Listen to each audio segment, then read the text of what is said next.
Friends, let us draw our chairs closer tonight, for I wish to speak with you about a matter of the most profound importance. It concerns a moment in the life of man that is so often misunderstood, a moment that holds within it the seed of either magnificent expansion or a swift, tragic return to the very limitations you have sought to escape. We so often speak of the trials of want, the ache of desire, the long nights spent imagining a reality different from the one our senses report. But the true test of your understanding of this law does not come in the barren fields of lack. No, the most perilous, the most critical moment in your entire spiritual journey is the one that arrives just before the great harvest, the instant just prior to the influx of your desires made manifest. I speak of the moment just before the money arrives. Why, you ask, would this be a moment of peril?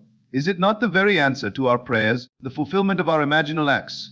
On the surface, yes. But we are dealing with a power that is far deeper than the surface. We are dealing with the bedrock of our own consciousness. For years, perhaps a lifetime, you have dwelled in a certain state, the state of the man or woman who does not have enough. It has been your familiar garment. Your nervous system, the very chemistry of your blood, your unconscious reactions, all have been tailored to the pattern of scarcity.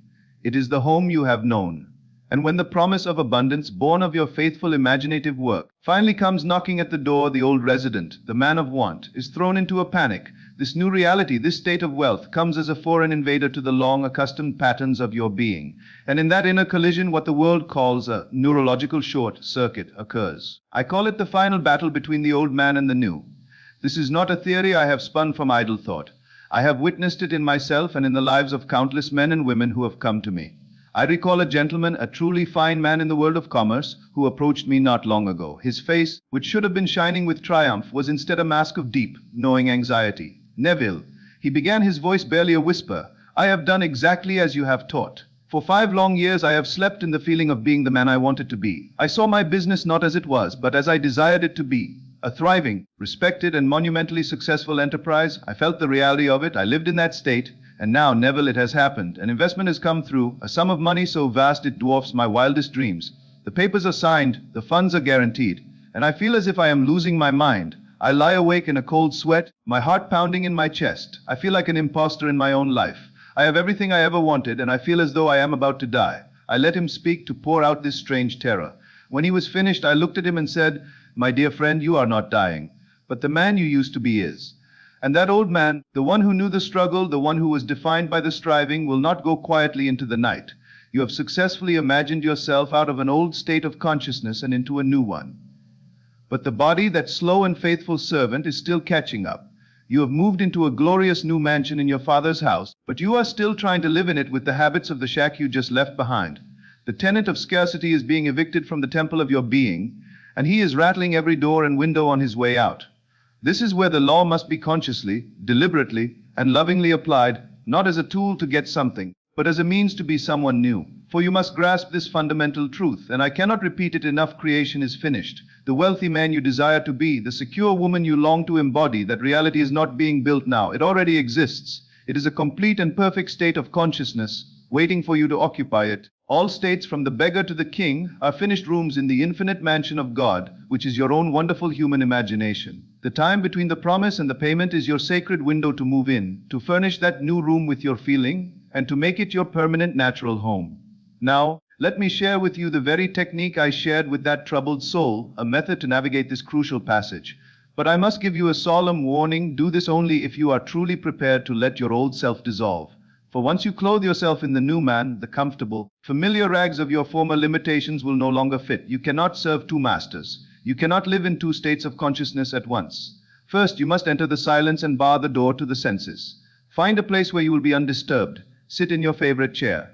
This is not about physical posture. It is about inner stillness. Close your eyes and turn your attention inward. You are deliberately shutting out the loud, insistent world of Caesar, the world of bills, of deadlines, of facts and evidence.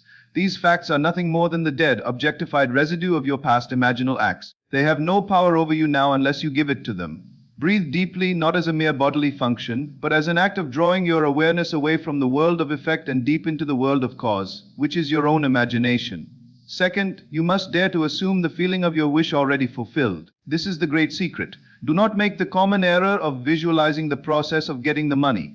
That is a confession that you do not yet have it. I ask you to go to the end. Leap over the how, the when, the where, go directly to the end and feel what it would be like to be the person you want to be. What is the dominant feeling of the man who is already financially secure? Is it relief? Is it freedom? Is it a quiet, expansive confidence, a sense of joyous power? Choose that feeling. Saturate your mind with it.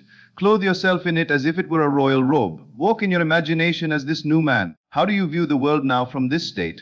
Your old problems seem insignificant, do they not? Your former anxieties seem like a foolish dream from which you have now awakened. This is not fantasy. This is the creative act in its purest form. You are selecting your reality from the infinite possibilities that exist within you. Third, you must now consecrate this new state with the sacred name of God, which is I am. As you are enveloped, saturated, and impregnated with this feeling of wealth, you will say within yourself, quietly but with absolute conviction, I am wealthy. I am prosperous. I am secure. Do not think of these states, you must think from them. These are not affirmations you are repeating in the hope they will one day be true. No, they are a declaration of who you already are in the only reality, which is your consciousness. The name of God was revealed to Moses as I am. That is the creative power in you. Whatever you affix to I am, you become. For millennia, you may have been unconsciously declaring, I am struggling, I am lacking, and your world has faithfully objectified that decree. Now you consciously use this power to decree your freedom. Fourth, and this is the key that unlocks the door, you must persist in this assumption until you reach the Sabbath. The Sabbath is not the seventh day of the week. The Sabbath is a mystical state of consciousness. It is a state of rest, of stillness, of a profound inner knowing that it is finished. You marinate in your assumption, you wear this new feeling until all anxiety and desire have faded away. Desire is a confession of lack. When you truly feel you are the thing you desire, the desire is neutralized. All that remains is a quiet, serene confidence. It is the feeling a planter has after he has planted a seed in fertile ground. He does not dig it up every few hours to see if it is growing. He walks in the calm assurance that he has done what is necessary, and the seed has its own appointed hour of harvest. You must remain in your imaginal act until you touch this inner state of peace, this Sabbath. Once you have done this, you drop it. You open your eyes, and you go about your Father's business, the business of living.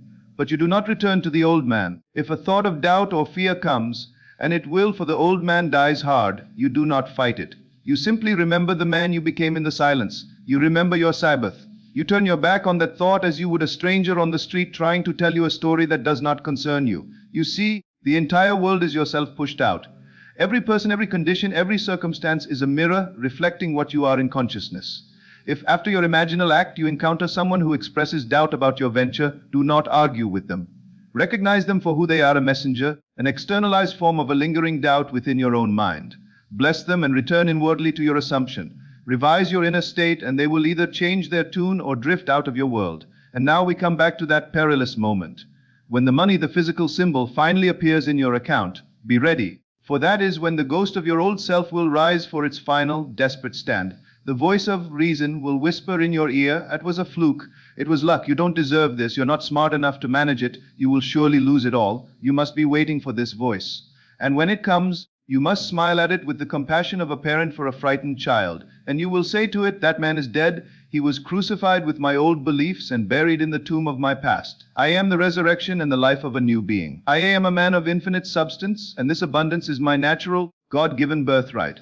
The money you see is not the prize. The world is chasing after shadows. The prize is your own consciousness, your awakening to the fact that you are the creative power of God. The money is simply the evidence, the harvest that proves the law of your own being. You do not become wealthy because money comes to you. Money comes to you because you have, in the secret temple of your own imagination, dared to become wealthy. So tonight I invite you, do not wait, do not postpone your own salvation. Go into the silence, choose the man you want to be. Dare to assume you are he against all evidence of your senses. Persist until you reach that Sabbath, that sweet inner rest.